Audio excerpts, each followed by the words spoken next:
Innal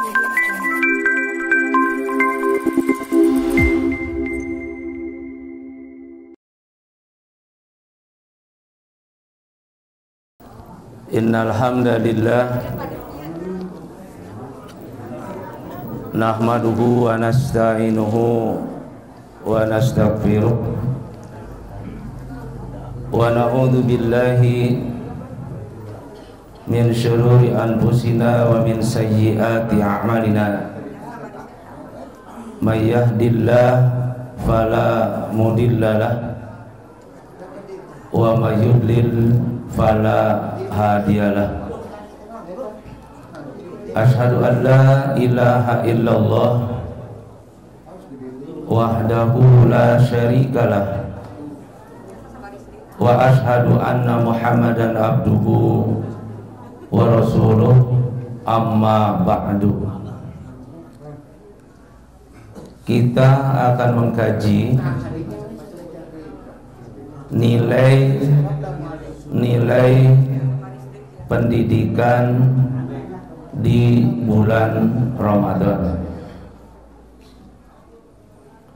Al-Maraghi membagi pendidikan pada dua bagian,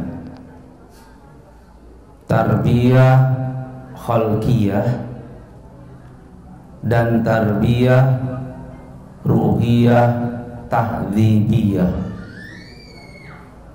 Tarbiyah khalqiyah adalah pendidikan fisik lewat amal, sedangkan tarbiyah ruhiyah tahdzibiyah pendidikan ruh lewat agama yang menyentuh fuad.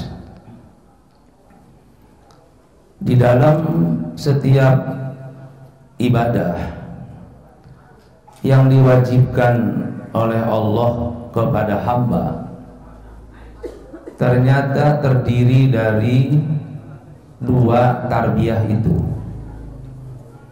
Dari sisi tarbiyah khalqiyah lewat amal, dan dari sisi tarbiyah ruhiyah lewat ad-din, agama yang menyentuh fuad. Salat misalnya, ada amaliyah salat dan ada ruh salat. Salat yang berupa amal mulai dari takbir sampai dengan salam, itu tarbiyah khalqiyah. Namun pada salat ada tarbiyah ruh. Inna sholata tanha anil fahsya wal munkar. Zakat ada tarbiyah khalqiyah. Lewat zakat orang mengeluarkan zakat, diberikan kepada mustahik, maka dapat membentuk khalqiyah fisik. Namun pada zakat ada juga ruhnya. Khudh min amwalihim shadaqatan tutahhiruhum wa tuzakkihim biha. Haji ada tarbiyah khalqiyah, itulah ibadah haji mulai ihram dari miqat sampai dengan tawaf wada. Namun pada haji ada tarbiyah ruh, ayyarji'a khairan mimma kana. Pulang dari haji amalnya lebih baik, wala yu'awidu ma'asyihi, dan tidak mengulangi kemaksiatan yang pernah dilakukan. Bagaimana dengan ibadah saum? Sama. Ibadah saum terdiri dari dua tarbiyah. Tarbiyah amaliyah dan tarbiyah ruhiyah. Jika kita ingin mengkaji mana tarbiyah amaliyah dan mana tarbiyah ruh dalam ibadah saum, nampaknya tidak akan terlalu sulit, karena salah satu dari kemukjizatan Al-Quran dari sisi tartibul ayat, penyusunan ayat, terdapat pada ayat-ayat saum. Ayat saum sudah dikelompokkan oleh Allah, hanya ada dalam surat Al-Baqarah, tidak ada pada surat lain. Jika disuruh cari ayat tentang saum, ternyata muka dina surat Ali Imran berarti tengaji. Sabab mual ayat surat saum dina tentang saum dina surat-surat lain. Dalam Al-Baqarah pun sudah dikelompokkan oleh Allah dalam satu ain. Dari ain ke ain, ruku yang ke-23. Suratnya hanya Al-Baqarah, rukunya ke-23. Ruku yang ke-23 pun sudah disusun ayatnya, beda dengan ayat ibadah-ibadah lain. Kalau ibadah sholat misalnya tersebar dalam beberapa surat, tersebar dalam beberapa ayat. Demikian juga tentang sedekah, tentang infak. Tapi ayat yang berkaitan dengan saum sudah terkumpul, ayatnya cuma 6, itu pun sudah berurutan dari mulai 183, 184, 185, 186, 187 dan 188. Yang 183 sampai dengan 188 pun sudah menggambarkan satu sosok, itulah ibadah saum. Karena saum itu diawali menahan makan, diakhiri dengan makan. Ayat 183 menjelaskan tentang mulai tidak makan. Ayat 188 menjelaskan tentang makan. Hebatnya mukjizat Al-Quran dari sisi tartib ayat, kalau bukan Allah yang nyusun, tentu tidak akan sehebat itu. Nah, dari yang 6 itu tergambar mana tarbiyah amaliyah, pendidikan amal, dan mana pendidikan ruh. Pendidikan amal disimpan oleh Allah di depan, lalu pendidikan ruhnya disimpan oleh Allah di setiap akhir ayat. Karena itu tidak akan terlalu sulit mana amaliyah saum dan mana ruh saum. Kita awali dari tarbiyah khalqiyah ayat 183. Ayat itu menerangkan tentang wajibnya saum Ramadan, yang saum Ramadan itu bukanlah sesuatu hal yang baru, tapi saum Ramadan itu telah diwajibkan kepada umat sebelumnya, ahli kitab, yaitu kataballah ala qaumi Musa wa Isa sauma Ramadan. Allah telah mewajibkan kepada kaum Nabi Musa, Allah telah mewajibkan kepada kaum Nabi Isa sauma Ramadana, saum Ramadan. Karenanya di sana dicantumkan oleh Allah dengan ayat kama kutiba alal ladina min qablikum. Rasulullah SAW menjelaskan bulan dan waktunya sama, yaitu Allah mewajibkan bulannya Ramadan, waktunya selama 1 bulan. Namun orang Nasrani merubah menjadi 50 hari. Ini dijelaskan oleh Rasulullah SAW. Qala Rasulullah, kana alan nasara, bagi bangsa Nasrani, saumu syahri Ramadan, bagi mereka ada saum wajib pada bulan Ramadan.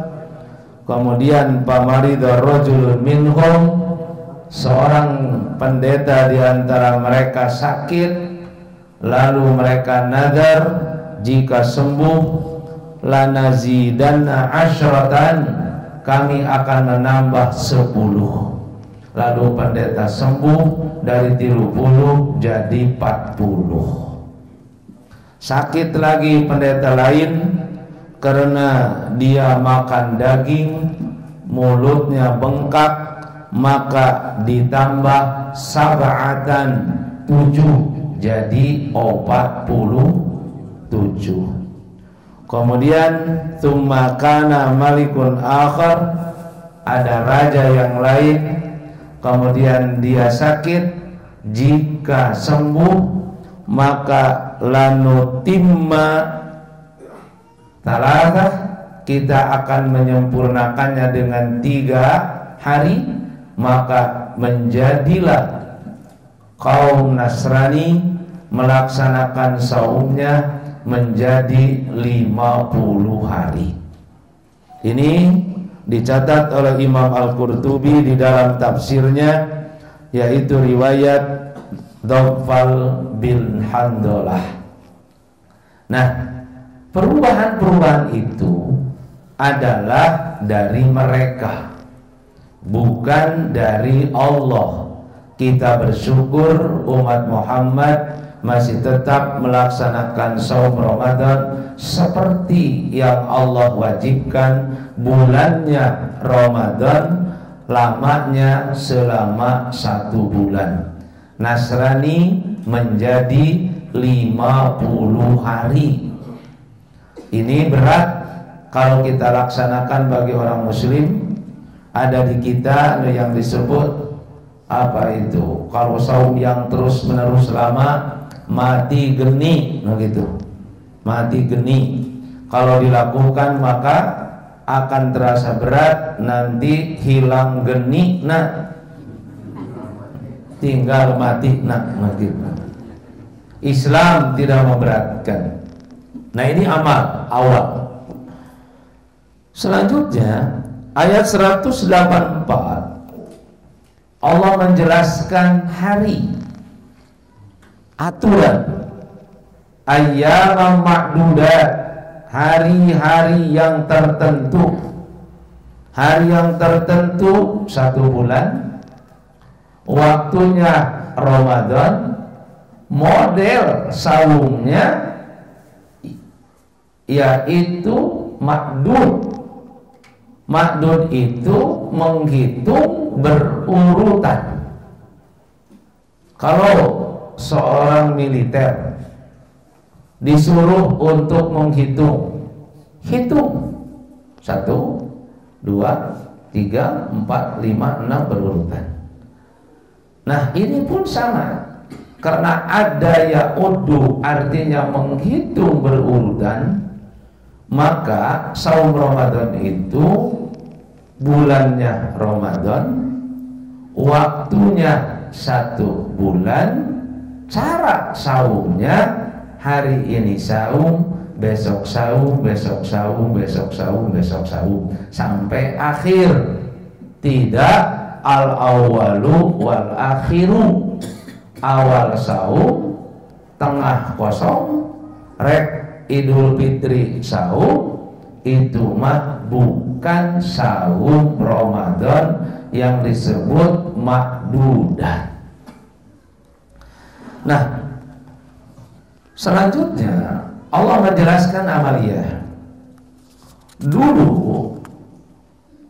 ada aturan bagi ahli kitab dalam saum Ramadan. Fakana man syaa soma wa man syaa at'ama miskinan. Siapa yang mau saum silahkan. Siapa yang tidak saum juga boleh, tapi dia at'ama miskinan, memberikan makan kepada miskin. Mau saum mangga, teu saum teu nanaon, tapi memberi makan. Ini bagi umat terdahulu. Tidak ada qada, tidak ada fidyah. Makanya saum ini nampaknya ngeunah keur nu beunghar gitu. Bisa teu saum tuluy, asal naremakan kepada fakir miskin, tapi ribu keur nu miskin. Maka bagi umat Muhammad dirubah aturannya setelah Allah Subhanahu wa taala menjelaskan ayyamam ma'dudat. Faman kana minkum maridun aw ala safarin fa'iddatu min ayyamin ukhar. Ini qada. Maka bagi umat Muhammad ada qada. Nah, bagi siapa qada? Marid.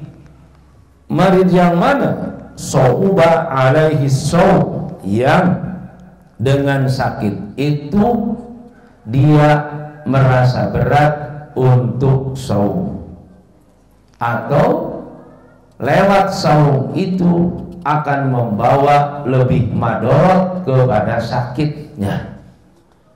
Kalau sakit yang tidak ada pengaruhnya terhadap saum, tidak boleh dia buka lalu qada. Sabab bisul ge sakit. Tapi lamun jalma bisul tuluy saum, kira-kira nambahan moal bisulna. Nah, sakit yang mana? Sauba alaihi saum, yang merasa berat baginya untuk saum, yang sekiranya adarra alaihi, yang membuat madarat baginya, as'ar, dan membawa sulit. Nah, lalu ditentukan pula oleh Allah bagi yang safar. Namun perlu kita memperhatikan ayat Allah ala safarin. Di sini perlu digarisbawahi. Bagi yang qada itu ialah ala safarin, berada di atas safar atau sedang safar, bukan ila safarin. Kalau ila safarin berarti arek safar. Kalau arek safar seperti besok saya akan pergi ke Jogja. Karena akan pergi ke Jogja, maka besok saya tidak akan saum karena akan safar. Safarnya sudah atau belum? Belum. Mun terjadi,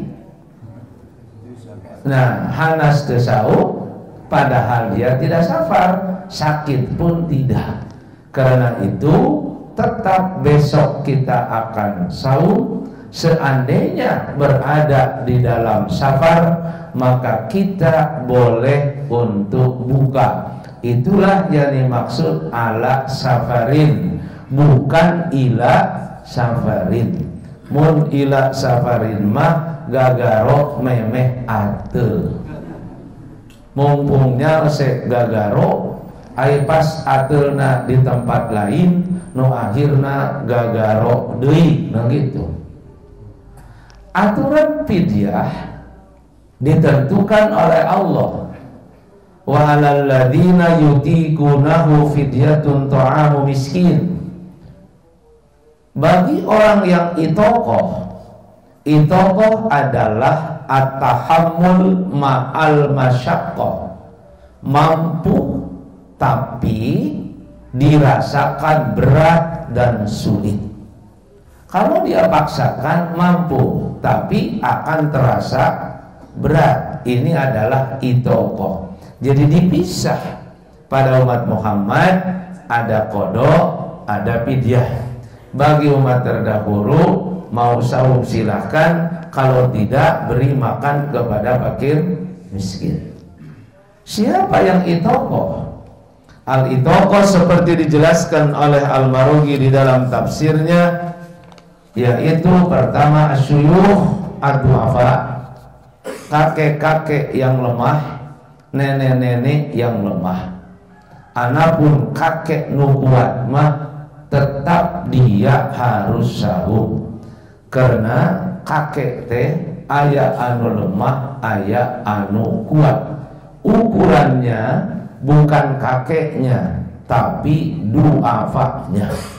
Karena itu jika ada pemuda lelusna jika aki-aki du'afa, maka dia tidak termasuk kepada qada, tapi masuknya kepada jenis fidyah kalau memang dia termasuk jenis orang yang du'afa, bukan suyuhnya tapi du'afanya. Lalu al-marad az-zamani la yurja bara'atuhu, yang sakit terus menerus, yang tidak diharapkan akan cepat untuk sembuh, termasuk al-ummal, al-masyaqqah asyadidah, pekerja berat masuk kepada jenis fidyah. Namun untuk pekerja berat tidak bisa kita menentukan bahwa pekerjaan ini yang berat itu kembali kepada kejujuran dirinya. Tidak bisa kita katakan tukang beca pekerja berat, ternyata tukang beca ti isuk nepikeun ka sore sarena beca. Apakah dia pekerja berat?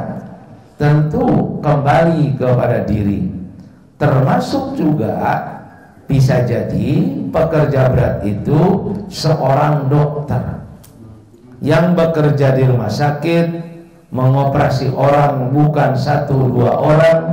Di dalam ruangan operasi dia menghisap bius yang membuat badannya menjadi lemah, maka ini termasuk kepada jenis fidyah.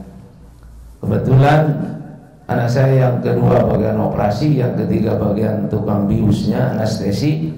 Pak, lulus dia bisa saum kumaha, tapi sehat-sehat tapi lulus kunaon ngoperasi diisuk ngopikeun ka jam sekian orang. Ya, bukan, tapi bukan untuk kodok, masuknya kepada jenis fidyah. Al-hummal, al-hubla, dan al-murdi yang menyusui dan juga yang hamil termasuk kepada jenis ini. Jangan kita punya pandangan karena si ibu itu kuat, Allah lebih tahu bahwa bayinya yang ada di dalam kandungan adalah tidak sekuat ibunya, gitu.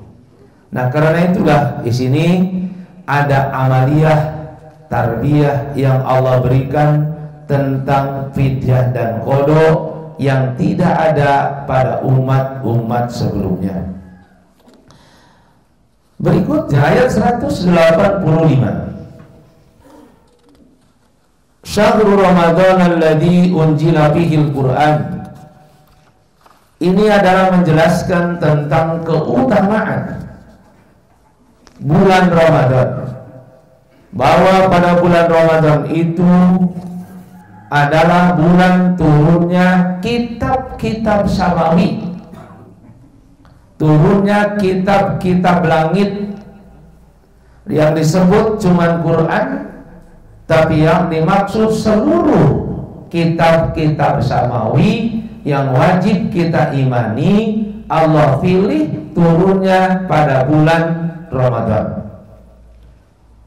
Tafsir Ibnu Abi Hatim menjelaskan riwayat Qatadah, subuh Ibrahim diturunkan fi awali lailatin min Ramadan, malam pertama besok Ramadan, malamnya subuh Ibrahim turun. Wa anjalat Taurat bisitin Madinah min Ramadan, Allah menurunkan kitab Taurat tanggal 6 Ramadan. Wa anjala Injil li 13 khalat min Ramadan, Injil tanggal 13 Ramadan. Sementara wa anjala Jabur li 18 khalat min Ramadan, Jabur tanggal 18.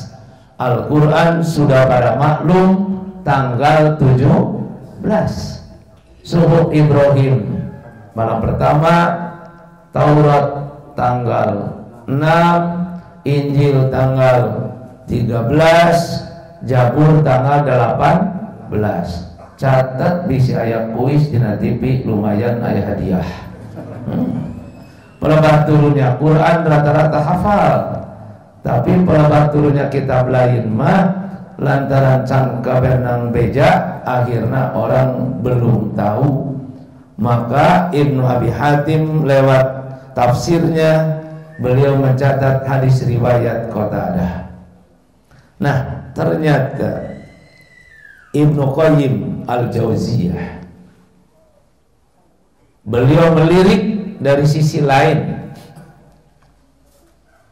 bahwa Alkitab itu diturunkan adalah 100 kitab. Dari 100 kitab itu dirangkum menjadi 4 kitab yang wajib kita imani, yang semuanya diturunkan pada bulan Ramadan. Dari yang 4 itu dirangkum menjadi 1 kitab, Al-Quran. Dari 1 kitab itu kemudian difassal, dipisah menjadi surat-surat. Dari surat-surat itu dirangkum menjadi 1 surat yang pokok, Al-Fatihah.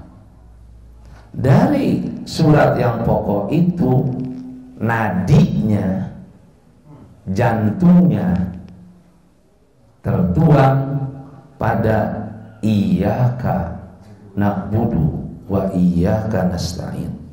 Itulah yang disebut dengan poros ubudiyah dan poros tauhid, atau istilah Ibnu Qayyim menyebutnya madar ubudiyah wa tauhid. Yang iyyaka na'budu itu dibagi 2, ke atas ke Allah, ke bawah pada manusia. Mulai dari alhamdu Allah, ar-rahmanir rahim Allah, kan? Malik yaumiddin Allah, ini iyyaka. Sedangkan na'budunya ke bawah, ihdinas siratal mustaqim siratal ladzina an'amta alaihim ghairil maghdubi alaihim waladdallin. Ini adalah iyyaka na'budunya. Sedangkan iyyaka na'budunya adalah iyyaka nasta'innya ke bawah, iyyaka na'budunya adalah ke atas. Jadi dari 100 jadi 4 jadi 1 dipencar menjadi 1 surat. Porosnya ada pada iyyaka na'budu wa iyyaka nasta'in. Maka di dalam saum itu mengandung iyyaka na'budu wa iyyaka Apa yang Allah tunjukkan kita ibadah hanya karena Allah. Lalu amaliyah yang kita lakukan adalah kepada Allah juga kepada sesama manusia. Nah, selanjutnya pada ayat 185 itu diulang oleh Allah Subhanahu wa taala kalimat wa man kana maridan aw ala safarin fa'iddatu min ayyamin ukhra. Kenapa ini diulang? Untuk meyakinkan bahwa betul-betul qada itu, bahwa betul-betul fidyah itu adalah dari Allah, kelonggaran bagi umat Muhammad yang berbeda dengan umat terdahulu. Kenapa Allah mencantumkan itu? Yuridullah bikumul yusra. Allah menghendaki umat Muhammad kemudahan. Allah tidak menghendaki kesulitan. Walitukmilul iddah, dan supaya umat Muhammad sempurna di dalam melaksanakan ibadah saumnya. Jadi adanya aturan itu, tidak akan ada umat Muhammad yang saumnya tidak sempurna. Semua sempurna. Ada yang sempurna saum dulu, ada yang sempurna saum plus qada, ada yang sempurna saum plus fidyah. Dalam catatan Allah tamat tuh. Ada juga yang tidak pernah saum sehari pun, lantaran berat maka dia fidyah. Tiap hari dalam rapot tamat tuh. Ada orang rek saum teu kuat, rek fidyah teu aya keur fidyahkeun, maka dengan kejujuran niat yang kuat dalam catatan tamatnya. Makanya tidak akan ada umat Muhammad yang mengatakan awak badak kulimah teu kuat saum. Ya. Mau pilih yang mana dari yang itu? Saum tuluy, saum qada, saum fidyah, atau fidyah tuluy, atau teu fidyah teu saum tapi tamat, asal jujur we. Awak mosak itu badak teh gitu. Nah, litukmilul iddah. Apabila sudah tamat saum, tinggal apa? Tinggal apa? Kalau saum geus tamat, tinggal lebaran. Sabaraha poe deui Idul Fitri teh. Nah, di mana saum geus tamat, Allah menjelaskan walitukabbirullah. Ya.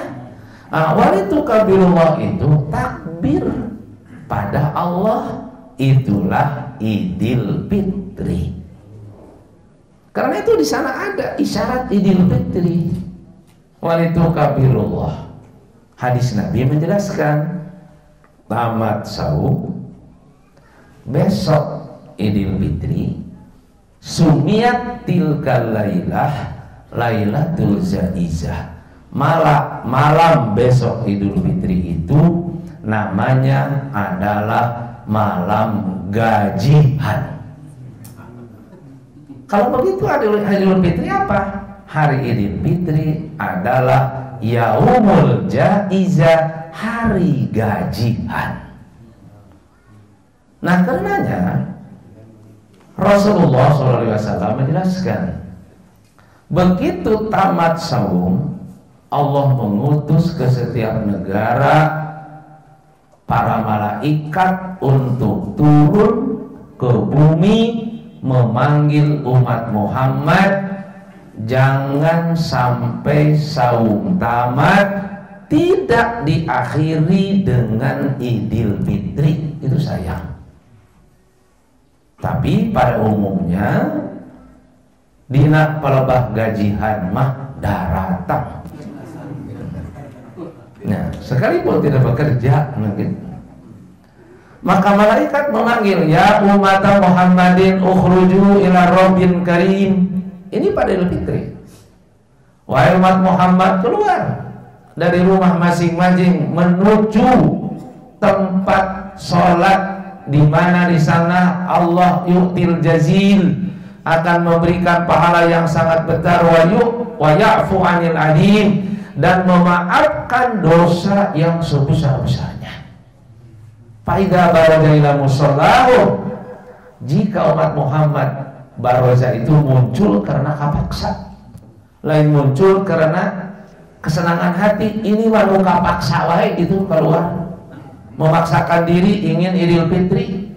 Sabiasana nusok kaganggu Idul Fitri teh ibu-ibu lantaran perebut jeung kupat di rumah masing-masing, maksakeun kupat disimpen ini ke tempat Idul Fitri. Faida baraja ila musallahu, lalu mereka sampai ke musola, maidan tempat lapang, lalu melaksanakan sholat Id. Ushiduhum ya malaikati, wahai malaikatku, aku jadikan engkau sebagai saksi. Apa saksinya? Saksinya adalah ayyuwafiya ajrohum siyamahum wa qiyamahum ridhoya wa magfirati. Hari ini aku tetapkan pahala saumnya, qiyam Ramadannya, disertai dengan ridho dan pengampunanku. Bunga saum tamat Idul Fitri, pahala ditetapkan oleh Allah, dosa diampuni, mangga geus tidinya mah reka kebon binatang ge. Gitu. Supaya lebih syukuran, ternyata orang lebih kasep batan maneh. Nah itu yang maksud dengan walitukmilul iddah, walitukabiru. Wah, itu di sana ada Idul Fitri.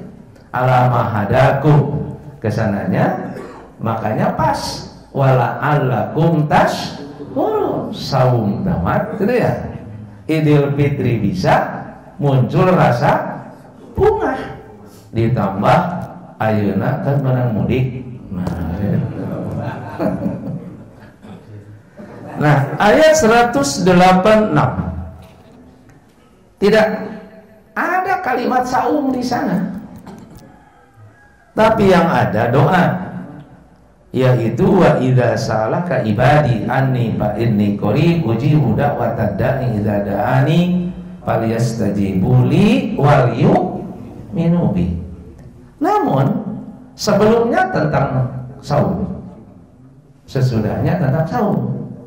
Tidak mungkin ayat ini disimpan di tengah kalau tidak ada munasabah, tidak kaitan.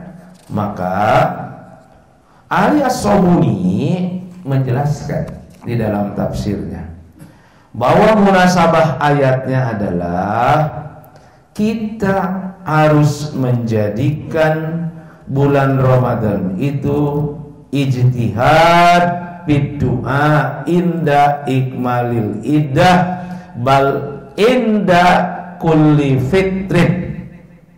Kita harus menjadikan bulan Ramadan itu setiap kali buka berdoa.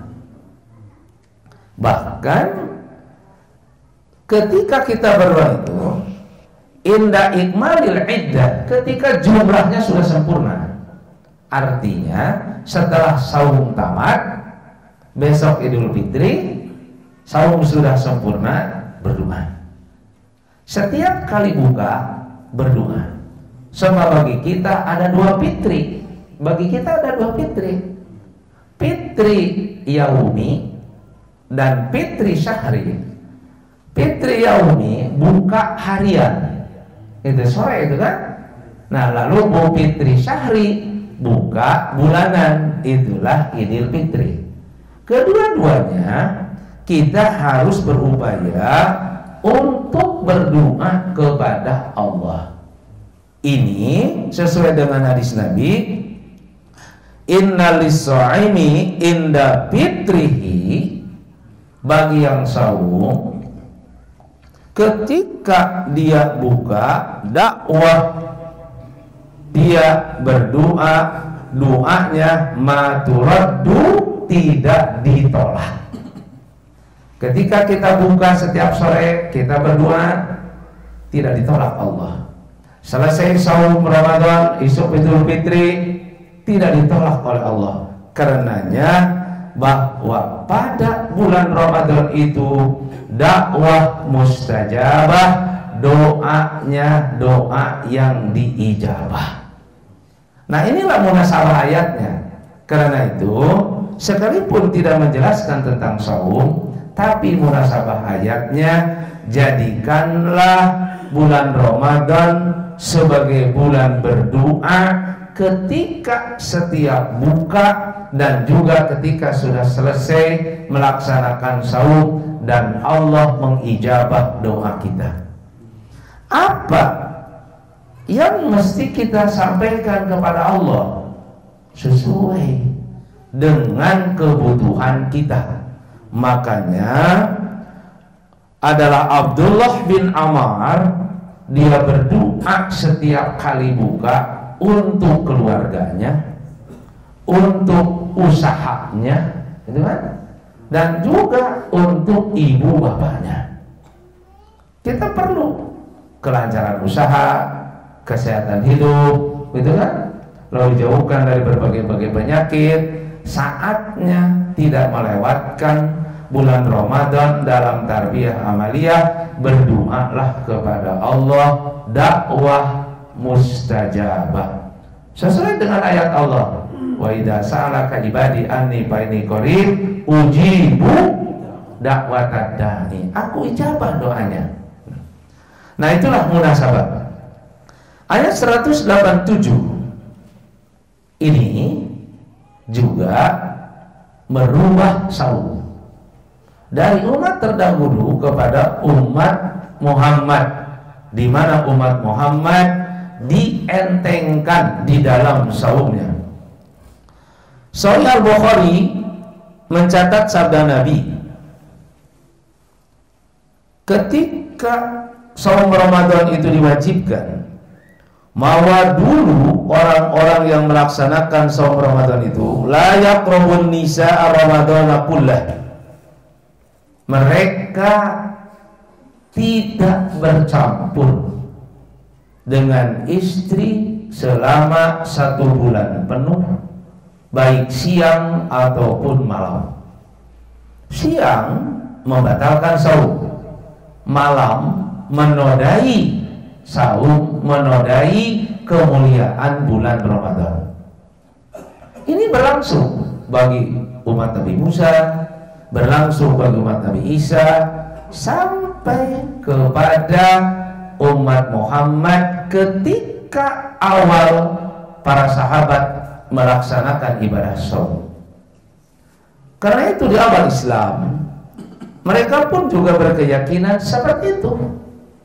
Terjadilah perubahan karena Umar bin Khattab pulang dari Nabi, belajar dari Rasul, pulang ke rumah ingin bercampur, kemudian istrinya adalah sudah tidur, sementara awal saum bagi umat terdahulu bukan dari terbit fajar, tapi awal saum itu dari mulai bangun tidur. Karena itu setiap orang tidak akan sama saumnya, tergantung lama dan sebentarnya tidur. Apabila bangun tidur, dia harus sudah mulai saum. Karena itu tidak ada sahur bagi umat terdahulu, yang ada hanya sekedar buka. Begitu Umar bin Khattab mengajak istrinya untuk bercampur, lalu istrinya bangun, berarti kan harus sudah mulai saum. Maka istri menjawab, qad nimtu, saya sudah tidur, tidak bisa bercampur. Lalu Umar mengatakan, manimtu kuring mah can saret. Maka terjadilah campur. Ketika terjadilah campur, dia datang pada Nabi, turunlah kelonggaran, keentengan bagi umat Muhammad. Turun ayat 187 yang menjelaskan uhilla lakum lailatas siyam robatu ila nisaikum. Malam saum bagi kamu dibolehkan untuk bercampur, siang tidak boleh karena membatalkan saum. Terjadi perubahan berikutnya, waktu saum. Awal saum yang dimulai dari bangun tidur dirubah oleh Allah bagi umat Muhammad atas peristiwa sahabat Nabi, yaitu Qais bin Sirmah al-Ansori. Dia saum dari pagi hari, terbenam matahari akan buka. Dia tanya pada istrinya, ma indaki, punya apa untuk buka? Istrinya menjawab, ma indi syai' teu boga nanaon. Dapat dibayangkan sahabat saum ti isuk nepi ka sore tempo buka teu boga nanaon. Urang mah jam 4 geus loba nanaon gitu. Ieu mah teu boga nanaon. Nah, karena tidak punya apa-apa, kata istrinya, antariku, saya akan pergi mencari makan. Dia pergi mencari. Qais lelah, ngantuk, tertidur di kursi. Begitu datang istrinya, haibatan laka, celaka kau, kenapa tertidur? Lalu bangun. Setelah bangun tidak bisa untuk makan karena harus sudah mulai saum sampai malam, sampai sore. Maka Qais lemah, hampir pingsan. Turunlah perubahan dari Allah, kulu washrabu, silahkan sekarang mah makan dan minum. Sampai kapan kebolehan makan dan minum itu? Hatta yatabayyana lakumul khaytul abyadu minal khaytil aswadi minal fajr, sampai kamu bisa membedakan antara ini benang hitam, ini benang putih. Jika sudah bisa membedakan ini hitam dan putih, itu adalah tanda fajar. Apabila sudah datang fajar, tsumma atimmu syiyam ilal lail, sempurnakan saum sampai datangnya malam. Berubahlah awal saum bagi umat Muhammad dari terbit fajar sampai dengan datangnya malam, bukan dari bangun tidur. Jadi qada ada bagi umat Muhammad, fidyah ada bagi umat Muhammad, dibolehkan bercampur di malam hari, dan awal saum dari terbit fajar, bukan dari bangun tidur. Karena makannya terbenam matahari, sementara awal saum dari terbit fajar ada jarak yang jauh, maka ada tarbiyah amaliyah dari Rasul, muncullah sahur. Makanya Rasul mengatakan, farqun ma baina siyamina wa siyami ahlil kitab akalat sahur. Perbedaan antara saum kita dengan saum ahli kitab dulu di dalam makan sahur. Bagi umat Muhammad ada makan sahur, bagi umat terdahulu tidak ada sahur. Namun makan sahur harus pada waktunya. Ada sahur, ada suhur, ada sahar. Sahur, makanan yang ada di atas meja, itu namanya adalah makanan sahur. Suhur ketika memasukkan makanan ke dalam mulut. Sementara sahar waktunya. Maka kita makan sahur itu harus pada waktu sahar. Sama sahar dengan sihir, itu seakar kata. Sihir sesuatu yang tidak jelas. Makan sahur pada waktu sahar, pada waktu yang tidak jelas. Malam akan pergi, siang akan datang. Percampuran antara akhir malam dengan awal siang, itulah hari atau waktu sahar. Supaya tidak sulit, Para sahabat menghitung, kalau baca ayat kira-kira 50 ayat menjelang waktu subuh. Karena itu kalau satu ayat semenit, kira-kira sebelum waktu subuh itu adalah 50 menit. Kalau subuh setengah 5, berarti waktu sahar adalah jam 4 kurang 20, sekitar segitu. 50 ayat menjelang 50 menit menjelang waktu subuh. Kalau jam 12, jam 11, kalau kurang baheula nitah sahur gitu kan. Nah itu bukan makan sahur, eta mah makan gembul. Lantaran jam 11 geus dahar deui. Nah bukan, dan tidak akan terjadi makan sahur dan tidak akan jadi barokah. Sekalipun ada hadis Nabi tasahar upain Nabi sahuri barokah, karena bukan pada waktunya. Nah setelah selesai petunjuk itu, maka ada tarbiyah amaliyah dari Rasulullah SAW, yaitu lewat ayat yang diturunkan.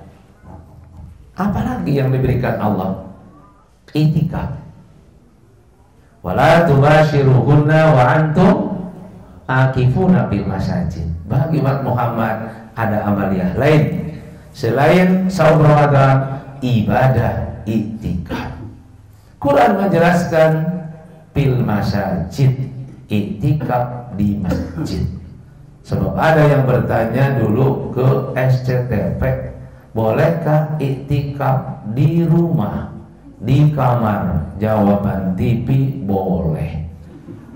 Nah, kalau di kamar mah lain i'tikaf, eta mah i'tikaf.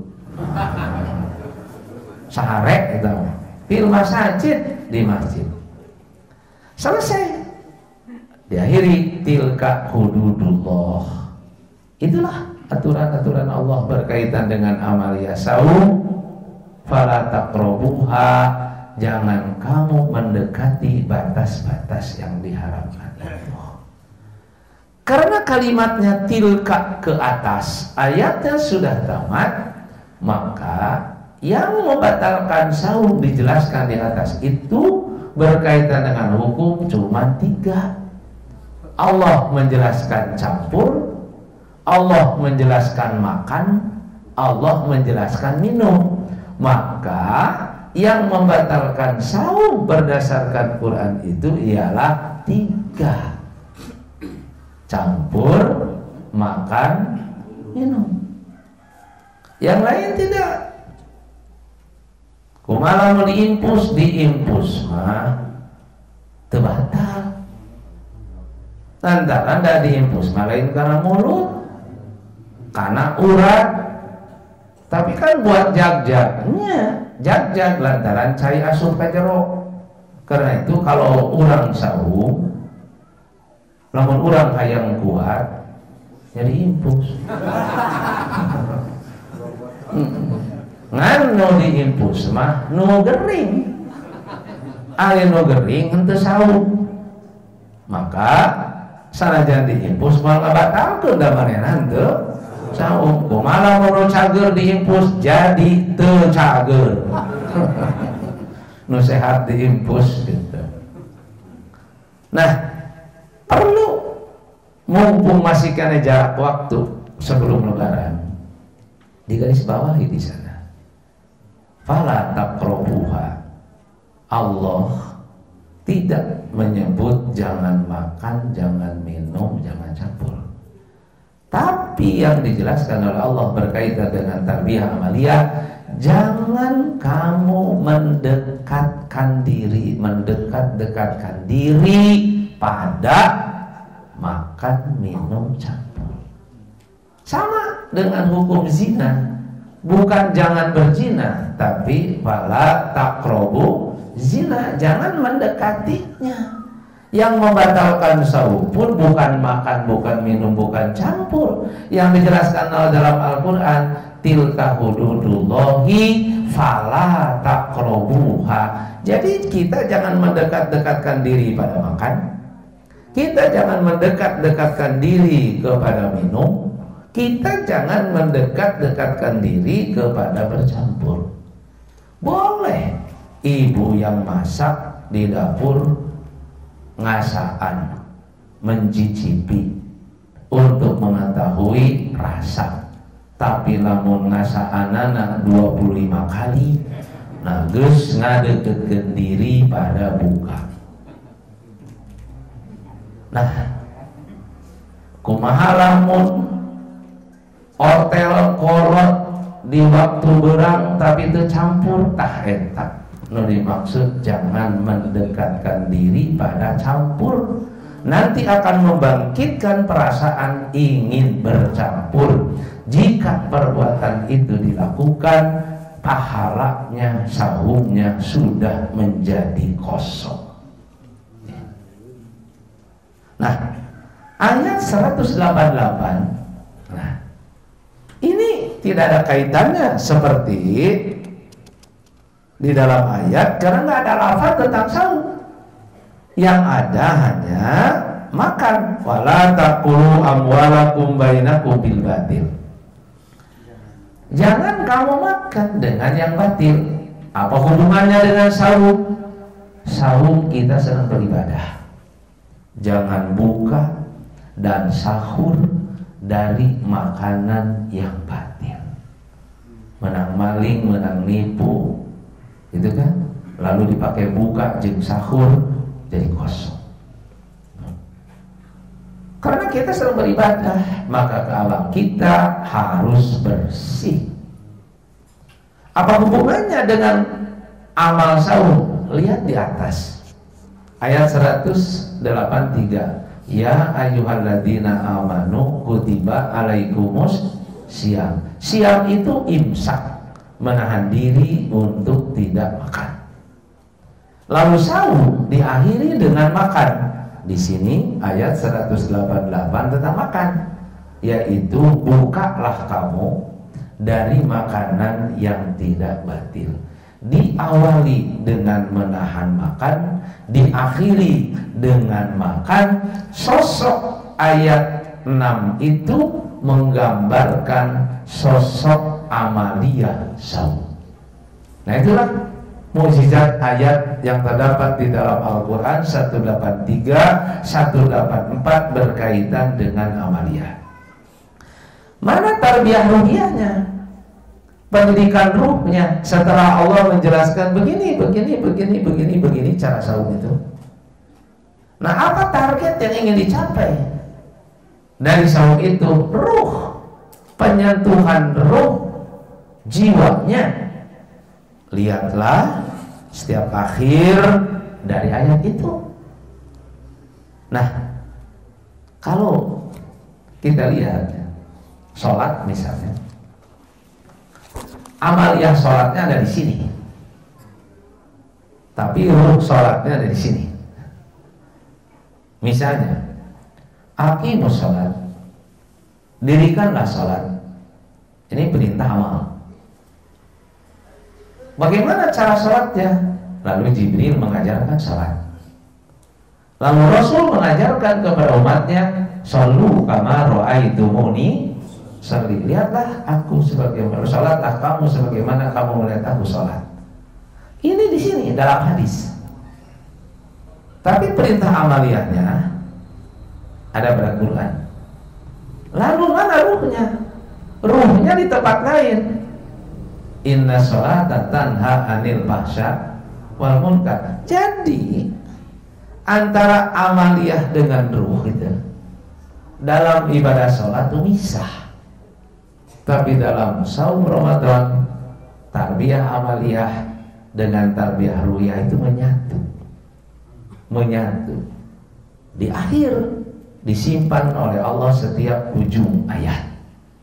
Karena itu tarbiyah ruhiyah pada ayat 183, la'allakum tattaqun. Nah, supaya ibadah kita meningkat. Lalu pada ayat 184-nya dijelaskan oleh Allah, in kuntum ta'lamun, agar ilmu kita bertambah. Lalu ayat 185 Allah menjelaskan, la'allakum tashkurun, agar kamu menjadi orang yang pandai bersyukur. Ayat yang selanjutnya ayat 186, la'allahum yarsyurun, agar kamu hidup berada pada jalan yang benar. Ada rosyad, ada rosdun. Kalau rosyad petunjuk akhirat, kalau rusdun petunjuk dunia akhirat. Maka untuk saum itu bukan rosyadun, tapi untuk saum itu rusdun, petunjuk dunianya ada, petunjuk akhiratnya juga jelas. Lalu ayat berikutnya yaitu ayat 187, Allah mengulanginya, la'allahum yattaqun, sama dengan ayat 183. Ayat 188-nya adalah sama dengan ayat yang berikutnya, yaitu ayat ke-184. Sehingga kalau kita simpulkan, tarbiyah ruhiyah dalam ibadah saum itu jadi 4. Tarbiyah ruhiyahnya pertama adalah tarbiyatu taqwa, mendidik agar umat Muhammad ibadahnya semakin meningkat. Apa betul dirasakan oleh kita dengan lewat ibadah saum, ibadah kita meningkat? Ya. Bulan lain selain Ramadan ada sholat tahajud, ada sholat lail. Biasanya kahilapkeun, jarang kakemot. Tapi pada bulan Ramadan ada qiyam Ramadan. Tiap malam kita melakukan. Sapeting tidak melakukan qiyam Ramadan, perasaan tidak enak, perasaan teh boga hutang. Padahal pada bulan-bulan yang lain untuk sholat tahajud tidak ada apa-apa, aman-aman saja, kan itu. Pada bulan yang lain ada saum, Senin saum, Selasa tidak, Rabu tidak, Kamis baru saum, Senin Kamis tidak berurutan, jarang kita lakukan. Tapi pada bulan Ramadan, hari ini saum, besok saum, saum lagi, senang hati kita. Terasa bahwa ibadah itu bertambah bagi kita. Kenapa? Karena didorong oleh Allah dengan pahala-pahala yang besar yang disiapkan oleh Allah bagi orang yang saum pada bulan Ramadan. Berikutnya, la'al in kuntum ta'lamun, tarbiyatul ilmi. Lewat saum Ramadan, Allah berkehendak bahwa ilmu kita bertambah. Padahal antara saum dengan ilmu agak jauh. Tapi lihat Nabi Rasulullah SAW, yalqahu Jibrilu kulla lailatin min Ramadan. Tiap malam Jibril mendatangi Muhammad pada bulan Ramadan.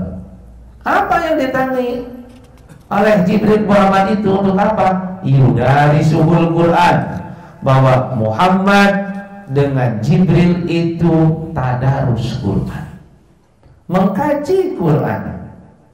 Muncul hadis Nabi, tidak ada satu kaum yang mereka mengkaji, mempelajari Quran di rumah Allah, kecuali Allah akan menurunkan rahmat dan diliputi oleh doanya para malaikat jika kita mempelajari agama fi baitin min buyutillah, di salah satu rumah di antara rumah Allah. Mana rumah Allah itu? Al-masajid buyutullah. Masjid itu rumah Allah. Sekarang kita berada di masjid. Ini rumah Allah. Dan kita sedang yudarisul Quran. Rahmat Allah turun, para malaikat mendoakan kita, kemudian kita ditaungi oleh rahmat Allah. Ini ilmu kita bertambah. Karena itu lewat saum Ramadan ilmu kita supaya bertambah banyak. La'allakum tashkurun, tarbiyatul syukri, supaya ruh kita terus bersyukur pada Allah. Karena banyak nikmat yang diberikan Allah kepada kita pada bulan Ramadan itu. Terasa kenikmatan itu ketika kita buka, tapi ditunda oleh Allah kenikmatan yang lebih besar nanti di akhirat. Karena itu ini farhatani, bagi yang saum ada dua kegembiraan. Farhatun indal fitri, senang ketika buka. Wasa farhatun inda liqa'i rabbi, dan senang lagi nanti kalau bertemu dengan Allah. Apa betul ketika buka itu senang? Ya. Apa ditunggu buka itu? Ya. Jam 3 geus danyakeun jam sabaraha buka. Geus puguh buka jam 6. Maka nanyakeun pakai jam 3. Ini menunjukkan dinanti. Begitu adzan terdengar, langsung kalimat syukur itu keluar. Alhamdulillah geus adzan. Padahal selain Ramadan sok sering adzan teh ka kuping. Ngan di bulan lain dina bulan Ramadan mah kalimat nate lain alhamdulillah geus adzan. Nah, make geus adzan deui. Beda kalimatnya, rada syukurnya beda, sederhana yang kita ucapkan, tapi alhamdulillah syukri. Yang keempat, tarbiyatul rusdi. Lewat saum Ramadan, hidup kita ditunjukkan oleh Allah pada jalan yang benar. Nih yang benar. Kita dilatih selama 1 bulan bangun tidur. Bisi urang hirup teh can bisa hudang sarek. Apa saya tidak bisa bangun tidur? Belum mungkin. Ramadan mendidik kita cara bangun tidur teh sebelum subuh. Itu dibangunkan lewat apa? Lewat sahur. Sebab sahur dilakukan sebelum subuh. Berapa lama kita dididik oleh bulan Ramadan bangun tidur itu? 30 hari. Yang nu bener teh bangun tidur sebelum sholat subuh. Begitu datang sholat subuh, maka subuh tekaberat. Itu tarbiyah bagi kita. Dididik lagi oleh bulan Ramadan cara makan yang benar. Tuh. Cara makan yang benar, jangan terlalu kenyang, jangan terlalu kosong, perut dibagi 3, sepertiga udara, sepertiga air, sepertiga makanan. Terlalu banyak makanan, kata seorang guling teh, kamarangkaan. Loba teuing cai, goblak geplok gitu, kili-kiben. Kemudian loba teuing angin, asup angin. Maka al-badnu sudai, kalau perut itu tidak diatur, maka perut itu adalah pangkal penyakit. Sumber penyakit berasal dari perut. Maka Allah mengajar kita cara makan yang benar. Tuh. Makanya ketika kita lapar, di awal dibuka, Allah menyuruh untuk menyegerakan buka. Ketika sahur supaya jadi barokah, Allah mengakhirkan sahur lewat Rasulnya.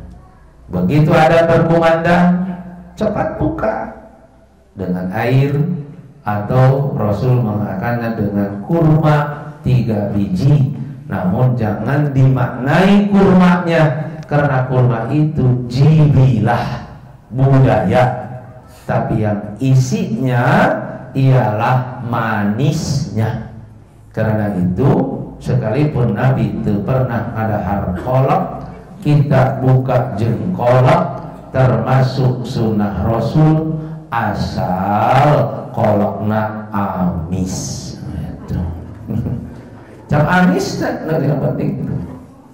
Nah, akhir sahur supaya jadi barokah. ditujukan lagi oleh Allah lewat Muhammad. Pada bulan Ramadan kita harus menahan emosi supaya badan kita menjadi sehat. Diajarkan lagi lewat Muhammad pada bulan Ramadan cara kita untuk beribadah, untuk memperoleh pahala yang sangat besar. Kita harus pandai. Bolehkah sedekah pada yang lain? Boleh. Bagaimana sedekah pada bulan Ramadan? Diperintahkan juga. Mana yang lebih besar? Sahabat pada bertanya, ayu sedaqatin afdalu, sedekah mana yang paling afdal? Maka Rasul menjelaskan, sedaqatun fi Ramadan, sedekah pada bulan Ramadan. Ini adalah rusdi, jalan menuju kebahagiaan dunia dan jalan menuju pada kebahagiaan akhirat. Karena itu, maka tarbiyah ruh yang ingin dicapai lewat saum Ramadan, tarbiyah ketakwaan, ruh ketakwaan, tarbiyah ilmi, ruh keilmuan, kemudian tarbiyah syukri, ruh rasa syukur terhadap Allah, dan tarbiyah rusdi, yaitu ruh kita hidup berada pada jalan yang benar. Dari sinilah jelas bahwa saum Ramadan terdiri daripada dua tarbiyah, tarbiyah khalqiyah atau amaliyah, itulah ada di awal begitu kita baca ayat, dan tarbiyah ruhiyah tahdibiyah itu ada pada bagian akhir. Yang ingin dicapai oleh umat Muhammad dua-duanya, tidak hanya sekedar amaliyah yang kita lakukan, tapi kita juga harus memperoleh tarbiyah ruhiyahnya, sehingga dengan amalnya kita ambil tarbiyah khalqiyah atau amaliyah, lalu tarbiyah ruhiyahnya kita ambil, maka lewat saum Ramadan yang ingin kita petik yaitu sehat jasmani dan sehat rohani, atau yang disebut istilah kita sehat wal. Gitu. Jadi lewat saum Ramadan itu ingin badan kita menjadi sehat, lalu jiwa kita menjadi sehat. Sehat badan itu namanya tutahhiruhum, sementara sehat jiwa itu adalah yuzakkihim. Innallaha yuhibbut tawwabin wa yuhibbul mutatahhirin. Allah cinta pada orang yang suka sehat badannya dan juga sehat jiwanya. Lewat saum Ramadan Allah ingin membentuk sosok manusia yang sehat wal afiyat. Tapi kalau dalam bahasa Al-Quran justru afiyat heula kakara sehat. Nah, innallaha yuhibbut tawwabin, Allah mencintai orang bertobat. Ari tobat teh sehat naon? Sehat jiwa. Wa yuhibbul mutatahhirin, ari tatahhirin teh sehat fisik. Sehat jiwa afiat, sehat fisik adalah sehat. Makanya nu bener teh nyaeta afiat wal sehat. Ngan lamun dibalikeun jadi kaget. Yang mate sabab bahasa biasa dipakai sehat wal afiat. Padahal nu langkung penting mah afiat heula. Jiwa sehat baru badan. Sabab bangsa ge badan nama sehat ngan teu afiat. Tah ruhina eta nu urang dikaji dina rangka Ramadan. Mudah-mudahan jadi tarbiyah ilmi. Ada dua amaliyah, yaitu tarbiyah amaliyah dan tarbiyah ruhiyah. Kelebihan daripada ayat Ramadan sudah menjadikan salah satu mukjizat Quran fi tartibil ayat, kemukjizatan Al-Quran dari sisi susunan ayat-ayatnya. Aku qauli hada wa astaghfirullah li wa lakum. Wassalamualaikum warahmatullahi wabarakatuh.